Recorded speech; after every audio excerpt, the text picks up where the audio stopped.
Hey, what's up, guys? It's Angel Santowski. I'm back with another UFC prediction video. This time, UFC 323, Dvalishvili versus Jan 2. This event goes down today, Saturday, December 6, 2025. Prelims begin at 6 p.m. Going down from the T-Mobile Arena in Las Vegas, Nevada. This might be the last pay-per-view ever. It's definitely the last pay-per-view of 2025 before the UFC switches to Paramount Plus. So let's get into it, guys. First prelim fight, Muhammad Naimov against Myron Santos. And let's take a quick look at the betting odds. We have Naimov plus 200, comeback on Santos minus 235. So again, not going to spend a whole lot of time on this. It's a featherweight fight. Naimov, 2-fight winning streak. Wins over Bogdan Grant and Con Ofli. Again, not really highly ranked opponents. Myron Santos, 6-fight winning streak.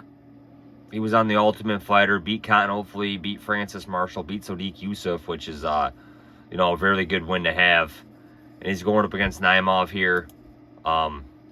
Looks like he did miss weight for the fight.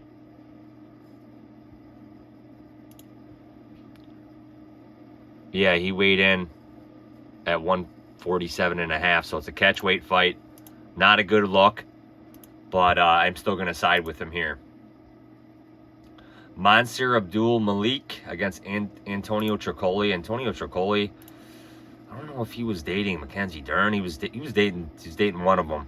2-fight losing streak, lost to Trayshawn Gore, Shara Magomedov. So again, they're giving him a big prospect here in Mansour Abdul Malik. He was a minus 1400. So it's telling you everything you need to know about this fight, guys. Let's pull up Malik's record.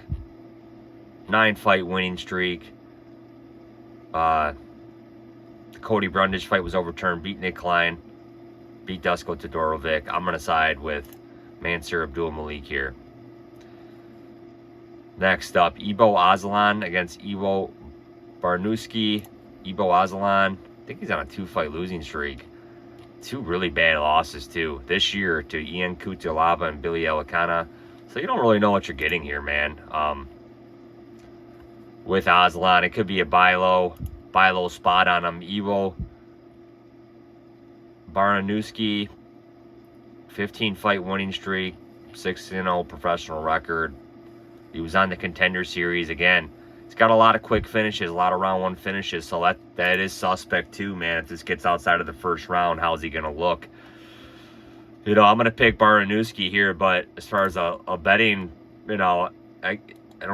I think I could only look at Aslan. At least the guy's got the 3-round experience, man. And he's fought several times in the UFC. But I'm going to pick Baranowski for a pick. Obviously, no bet on this fight. I could only look towards the underdog. Edson Barboza against Jalen Turner. Very interesting fight. Turner is a minus 415 favorite. That says a lot, man. This guy came out of retirement. I believe this guy retired earlier this year, and for whatever reason, he unretired. And again, he's 1-4 in his last 5 fights. And minus 415 favorite, man. Unbelievable. That's telling you everything you might need to know about Edson Barboza at this point in his career. This guy is a legend. He's fought a who's who, man. This guy's been around forever.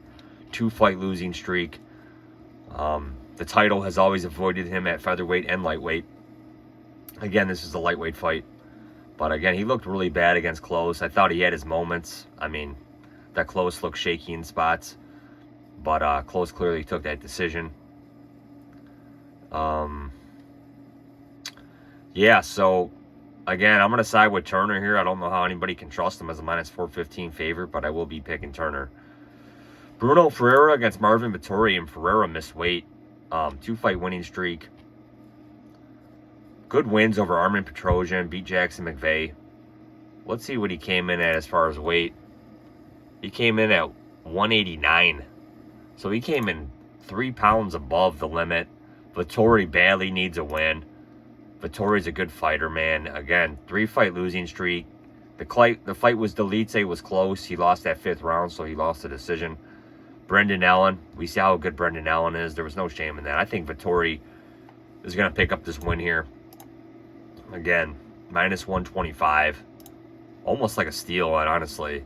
I won't have a bet on this, but my pick will be Vettori. Farasiam against Nazim Sadikov. Man, really good fight against two guys that are just surging at 155. And I've kind of doubted Sadikov a lot, man. I didn't really believe in this guy's hype. But, man, 11-fight winning streak. This guy keeps picking up wins. Nicholas Mota, Ishmael Bonfim, Terrence McKinney. I mean, this guy is picking up wins, man. Nothing but respect from me to see what he's doing. And he's going up against Farasiam. This guy just keeps winning, man. He's got a huge frame for lightweight. Beat Mike Davis. Really good win. Matt Favola. Claudia. I mean, he just keeps picking up wins, man. And, you know, he fights overseas a lot because he is from France. So he is fighting here. So it'll be interesting to see if there's any, you know, lag in his game. You know, if he's, you know, but he probably has acclimated. But, again, really good fight. He does have the reach advantage. Obviously, you can't really bet the guy as a minus 170 favorite, but I will side with him here just based off his reach advantage. Macy Barber against Karine Silva. I don't know what you're getting with Macy Barber here. Minus 205 favorite. I didn't think she looked that great at the weigh-ins. Not that she looked depleted or anything, but, you know, I just don't really know what you're getting here, man. She pulled out of the Blanchfield fight. She's definitely not a main event fighter. She's shown you that a couple different times where she's pulled out. I don't think she can handle that mental pressure. Has not fought since has not fought in almost 2 years. So that tells you a lot. Karine Silva, 32 years old, 1-fight winning streak. Again, has not fought some of the opponents that Barber has, but again, I'm going to side with the woman that has been more active, and I'm going to side with Silva. Terrence McKinney against Chris Duncan.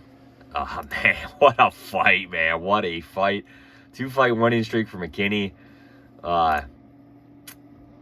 You know, again, the guy gets a lot of finishes, man. Nothing but respect. Chris Duncan, what a war he had with Mateus Rebecki.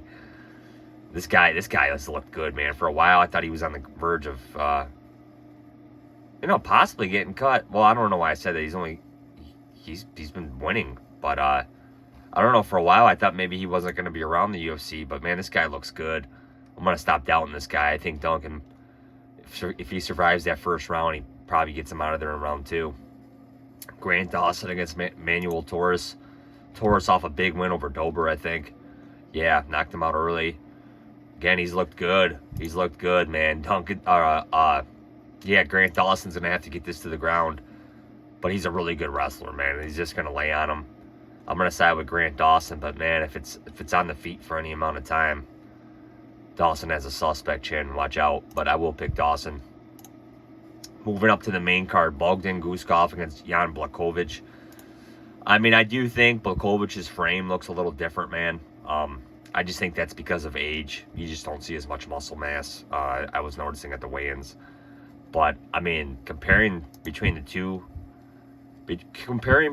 who these two have fought, I don't know how you can look anything but Blachowicz here, man.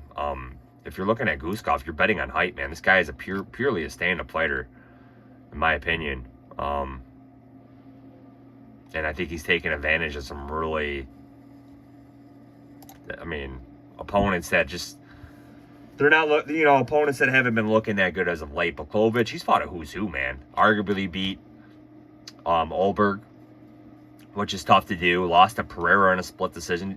His problem is he hasn't fought often. But this guy was a former champion, man. He can train for 5 rounds. He's got a good ground game. And I think his path to victory here is, yeah, he could stand with him as well. I don't really worry about Jan getting knocked out. But I think what he needs to do here is take it to the ground and look for a submission there against Guskov. But I'm picking Blachowicz here. Cejudo against Talbot. Talbot's going to have a huge reach advantage against Cejudo, but I'm going to side with Cejudo here, man. Guys rarely win their retirement fight. I still think Cejudo has some gas in the tank, so I think the UFC's kind of forcing his hand here. Talbot, 1-fight winning streak. I'm going to side with Cejudo here, but Talbot is a minus 260 favorite. Brandon Moreno against Tatsuro Taira. I mean, you can't be wrong if you pick either of these guys. Taira's a -124 favorite. Come back on Moreno +104. Again, two great fighters at flyweight. I mean, the flyweight division is good, man. There are some really great fights at flyweight to make, especially for the winner of the next fight. But I'm going to side with Taira here. My original pick was Moreno. This fight can go either way. I'm going to side with Taira. Pantoja against Van, man. Pantoja has looked unstoppable. Looks a lot different now that he's got short hair, man. He used to have a little bit longer hair. I always thought this guy could be somebody at flyweight. But, I mean, he did have some losses, man, you know, that I didn't really think he was going to get there.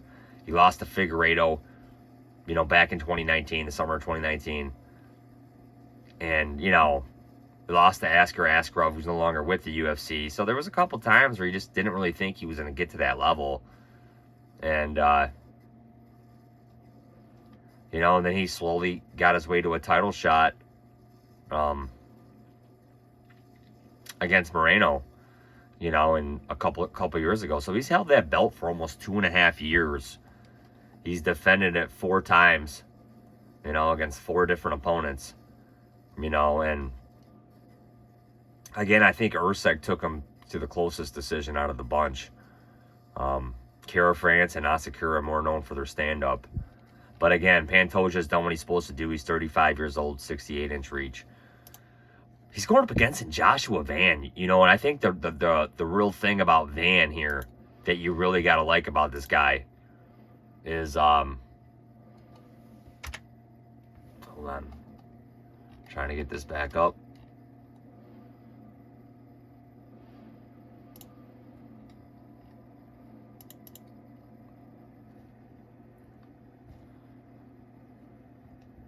Trying to get this back up.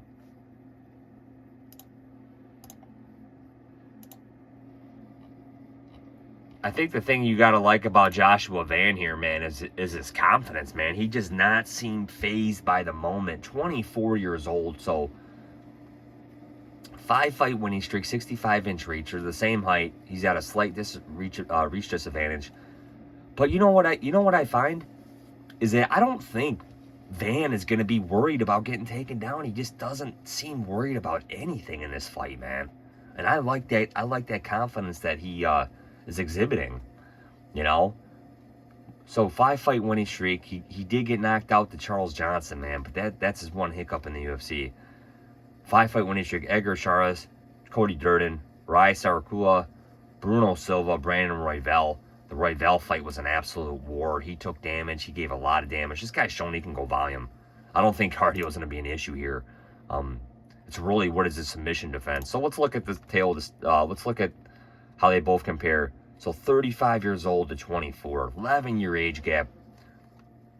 And, you know, my opinion is all champions will eventually lose their belt, man. And I think Pantoja has kind of exceeded, you know, his skill level as far as what he was supposed to be in the UFC, man. I mean, he's defending it for 2.5 years. He's got a hungry up-and-comer in Van. I think we're getting a great price at Van at +195.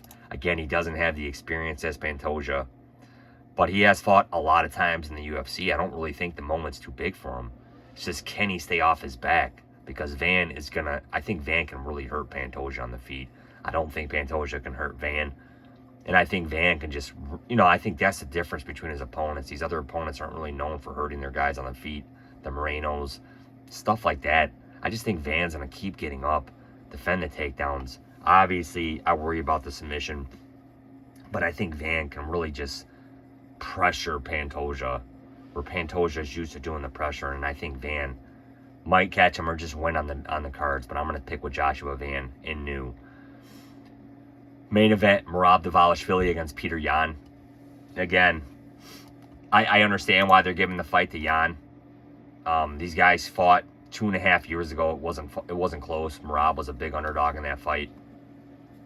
Merab absolutely dominated Peter Yan. Yan on a 3-fight winning streak. So it's good to see that. You know, ever since he lost to Merab in March of 2023, this guy has gone on a 3-fight winning streak. You know, when he easily could have just been deflated as champion, man. I always find that to be a great quality, man, when these guys have held the belt, lost the belt, lost other fights outside of the belt. And, you know, he worked his way back to a title shot, which is admirable, man, because it's hard to do. He's already been at the top, you know, and he's fought a who's who at bantamweight too, man. This guy's been around a while. I think he's been around the UFC since 2019. Actually 2018, like, you know, so he's been around. Yeah, he's been around for a while. He's been around since 2018. You know, and this guy's fought a who's who at bantamweight, 3-fight winning streak. And the worry about Merab here is, like I said, the guy, he's got to be the greatest bantamweight champion ever, man. Just based on what he's done, his activity level. He's fought who's who. He's not denying any fights. I mean, look who he's fought. He's fought O'Malley twice. Umar, Corey, beat Jan, Aldo. I mean, he's fought a who's who, man. This guy has done everything he's supposed to do. Great story, you know. So the only worry you got to have with Merab is his activity level, minus 400. How motivated is he? You know, how burnt out is he, man? Just training camp after training camp. And I just feel like he knows that even though he's taken this fight, you know, 2 months after his last fight with Corey, that, you know, his training level is still good enough to beat Jan. You know, so, you know, maybe he does come in burnt out and, you know, just depleted just from the training camps, man. You know, maybe he looks apathetic. I don't know. I still think he's good enough to beat Jan.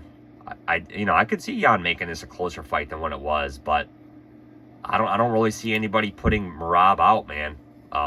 So again, I'm gonna have to side with Merab here. So guys, my picks: Merab, Van, Tyra, Cejudo, Blachowicz, Dawson, Duncan, Silva, Ziam, Vittori, Turner, Barnowski, Abdul Malik, and Santos.